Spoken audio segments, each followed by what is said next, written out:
প্রিয় দশম শ্রেণীর শিক্ষার্থীবৃন্দ, বেঙ্গলি মাস্টার্স চ্যানেলে তোমাদের স্বাগত। আজকের ভিডিওতে আমি 2025 সালের মাধ্যমিক পরীক্ষার জন্য বাংলা বিষয়ের কোন কোন রচনাগুলি গুরুত্বপূর্ণ সেগুলি তোমাদের সামনে তুলে ধরব এবং তার সঙ্গে বলবো যে কিভাবে রচনা লিখলে তোমরা রচনাতে ফুল মার্কস অর্থাৎ 10-তে 10ই পাবে।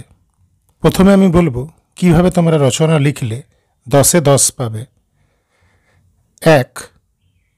রচনা তোমরা নতুন পাতাতে লিখবে এবং রচনা যেখানে শেষ হবে সেখানে আর অন্য কোনো প্রশ্নের উত্তর লিখবে না। 2.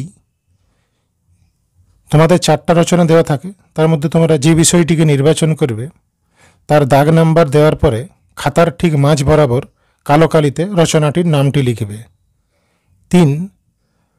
রচনা শুরু করার পূর্বে তোমাদেরকে কোনো সাহিত্যিক বা কবির কোটেশন ব্যবহার করতে হবে, কিন্তু মনে রাখবে সেই কোটেশনটা যেমন তুমি যে রচনা লিখছো তার সঙ্গে প্রাসঙ্গিক হওয়া চাই।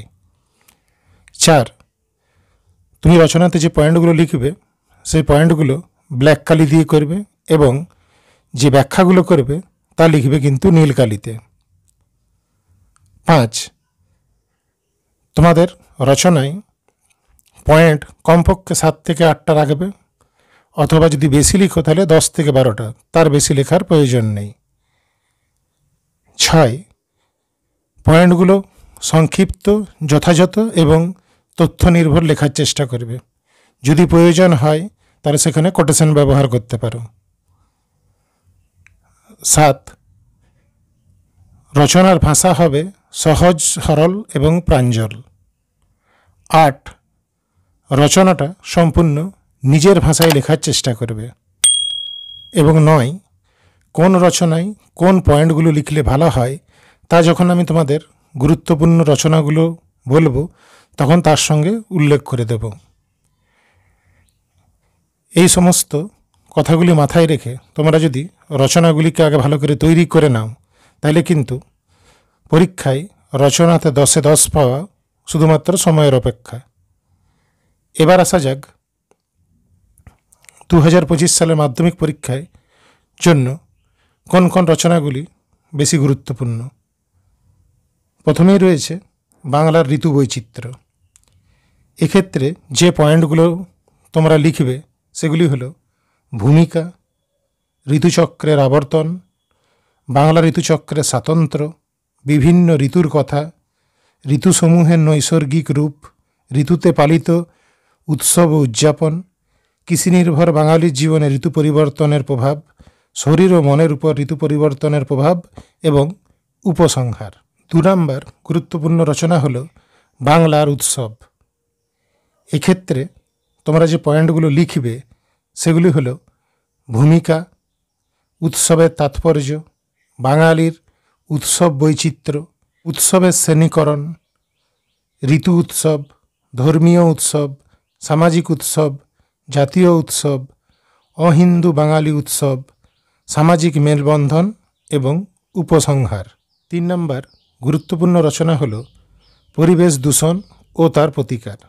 এক্ষেত্রে যে পয়েন্টগুলো তোমরা লিখবে তা হলো ভূমিকা, পরিবেশ দূষণের কারণ, বিভিন্ন প্রকার দূষণ, জল দূষণ, বায়ু দূষণ, শব্দ দূষণ, মাটি দূষণ, পরিবেশ দূষণের কুফল, প্রতিকারের উপায় এবং উপসংহার। 4 নম্বর গুরুত্বপূর্ণ রচনা হলো বিজ্ঞান ও কুসংস্কার। এক্ষেত্রে তোমরা যে পয়েন্টগুলো লিখবে সেগুলো হলো ভূমিকা, কুসংস্কার কী, কুসংস্কারের উৎস, কুসংস্কারের প্রকারভেদ, বিজ্ঞান বনাম কুসংস্কার, কুসংস্কার দূরীকরণে বিজ্ঞান এবং উপসংহার। তোমরা যদি এই 4টি রচনা ভালো করে তৈরি করো এখান থেকে তোমরা অবশ্যই একটি রচনা কমন পাবে। এই 4টা রচনা ছাড়াও যদি কেউ আরও রচনা করতে চাও তাদের জন্য আমি আরও 2টো রচনার নাম বলে দিচ্ছি। 5 নম্বর রচনা হলো চরিত্র গঠনে খেলাধুলার ভূমিকা। এক্ষেত্রে তোমরা যে পয়েন্টগুলো মেনশন করবে সেগুলো হলো ভূমিকা, খেলাধুলার উদ্ভব ও বিকাশ, খেলাধুলার প্রয়োজনীয়তা, শরীর গঠনে খেলাধুলা, মানসিক উন্নয়নে খেলাধুলা, শৃঙ্খলা বোধ গঠনে খেলাধুলা, চরিত্র গঠনে খেলাধুলা, জাতীয়তাবোধ গঠনে খেলাধুলা, বিশ্ব ভ্রাতৃত্ববোধ গঠনে খেলাধুলা, অত্যাধিক খেলার অপকারিতা এবং উপসংহার।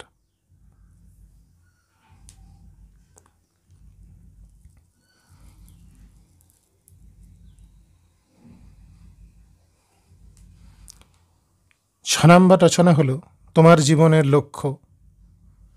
এক্ষেত্রে যে পয়েন্টগুলো রাখবে সেগুলি হলো ভূমিকা, শৈশব ও কৈশোরের রঙিন স্বপ্ন, জীবনের সার্থকতা ও সাফল্যের পটভূমি, আমার জীবনের লক্ষ্য ও সাধনা স্বপ্ন, শিক্ষকতার ব্রতই আমার জীবনের লক্ষ্য ও তপস্যা, দেশবাসীর শিক্ষার অভাব, মানুষের আত্মশুদ্ধির উদ্বোধন, দেশে আজ প্রকৃত আদর্শবান শিক্ষকের প্রয়োজন, শিক্ষার রাজ্যে নৈরাজ্য এবং উপসংহার।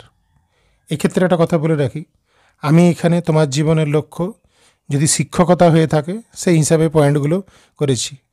তোমরা যদি অন্য কিছু লিখো তোমরা অন্য পয়েন্টও কিন্তু লিখতে পারো। শিক্ষার্থীবৃন্দ, আমার এই ভিডিওটি যদি ভালো লেগে থাকে তাহলে লাইক করতে ভুলো না এবং তোমার বন্ধুদের সাথে শেয়ার করে নিও, যাতে তারাও তোমার মতো সমানভাবে উপকৃত হয়, এবং চ্যানেলটি সাবস্ক্রাইব করে পাশে থেকো, যাতে আমি নতুন ভিডিও দেওয়া মাত্র তৎক্ষণাৎ তোমরা খবর পেয়ে যাও। ভালো থেকো এবং মন দিয়ে পড়াশোনা চালিয়ে যাও।